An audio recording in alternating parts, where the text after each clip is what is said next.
ఇంగ్లాండ్తో test సిరీస్కు ముందు టీమిండియాకు భారీ షాక్ తగిలింది. స్టార్ ఆటగాడు విరాట్ కోహ్లీ వ్యక్తిగత కారణాల చేత తొలి 2 టెస్టులకు దూరంగా ఉండనున్నాడు. బీసీసీఐ ఇవాళ ప్రకటించింది. తాను అందుబాటులో ఉండలేకపోతున్నానన్న విషయాన్ని కోహ్లీ మేనేజ్మెంట్, సెలెక్టర్లతో పాటు కెప్టెన్ రోహిత్ శర్మతో కూడా చెప్పాడని బీసీసీఐ మీడియాతో చెప్పింది.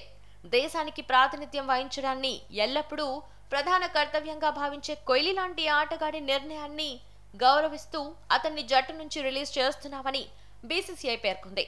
కోహ్లీ నిర్ణయాన్ని అందరూ గౌరవించాలని బీసీసీఐ కోరింది. కోహ్లీకి ప్రత్యామ్నాయ ఆటగాడిని త్వరలోనే ఎంపిక చేస్తామని ప్రెస్ రిలీజ్లో పేర్కొంది. కాగా హైదరాబాద్లోని ఉప్పల్ మైదానం వేదికగా భారత్, ఇంగ్లాండ్ జట్ల మధ్య జనవరి 25 నుంచి తొలి టెస్ట్ ప్రారంభం కానున్న విషయం తెలిసిందే.